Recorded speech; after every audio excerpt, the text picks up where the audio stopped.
मुअज़्ज़ज़ नाज़रीन किराम अस्सलाम वालेकुम वरहमतुल्लाहि वबरकातुहू।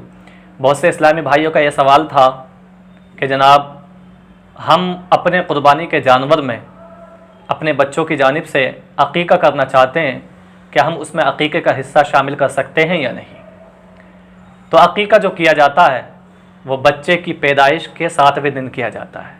अगर 7वें दिन ना करे तो 14वें दिन कर ले, और 14वें दिन ना करे तो 21वें दिन कर ले, और अगर इन 3 औक़ात में नहीं करे तो ज़िंदगी में कभी भी कर ले, सुन्नत अदा हो जाएगी। अक़ीक़ा करना सुन्नत है। ज़िंदगी में किसी भी मौके पर आपने कर लिया तो ये सुन्नत आपकी अदा हो जाएगी।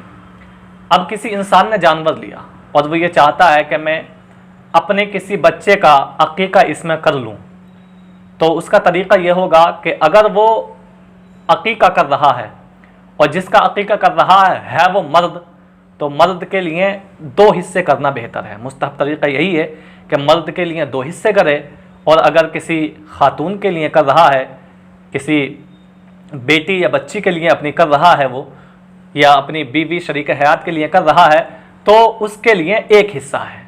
यानी मर्द के लिए 2 हिस्से और औरत के लिए 1 हिस्सा। लेकिन इसमें भी ये कोई ज़रूरी नहीं है, अगर साहिब इस्तिताअत यानी इतनी क़ुव्वत उसकी नहीं है कि वो 2 हिस्से मर्द के करे, तो 1 हिस्सा भी अगर उसने मर्द की जानिब से कर लिया है, मर्द के लिए कर लिया है, तो भी सुन्नत अदा हो जाएगी। लेकिन वो बेहतर तरीक़ा है, अगर 2 हो जाएं तो ज़्यादा बेहतर है। अब इसमें भी ये मसला याद रखें कि हम जिसका अक़ीक़ा कर रहे हैं और उसी की जानिब से हम क़ुरबानी भी कर रहे हैं, तो ज़रूरी ये है उसके लिए कि क़ुरबानी का जो हिस्सा है वो अलग किया जाए और जो अक़ीक़ा का हिस्सा है उसको अलग किया जाए।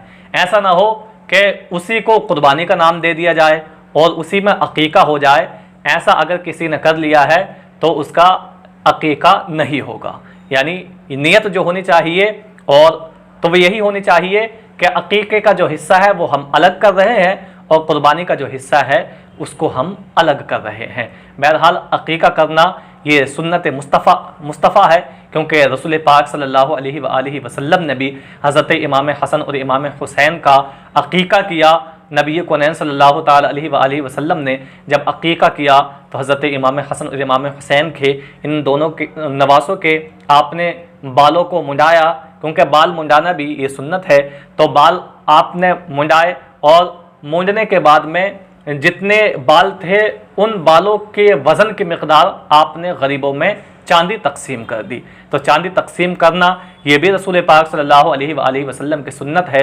अगर आप इतने क़ुव्वत रखते हैं, इतनी इस्तिताअत रखते हैं कि अपने बच्चों की जानिब से आप अक़ीक़ा कर रहे हैं, तो उन बच्चों के बालों को आप जो है कटाएँ या कतरवाएँ या हल्क कराएँ, यानी जड़ से उनको निकलवाएँ, तो उस वज़न के मिक़दार आप गरीबों में चांदी तकसीम करें। इंशाअल्लाह रब तबारक व तआला आपकी इस सुन्नत को ज़रूर अपनी बारगाह में कबूल। सवाल यही था कि क़ुरबानी के जानवर में हम अक़ीक़ा करें तो क्या हमारा अक़ीक़ा हो जाएगा या नहीं होगा।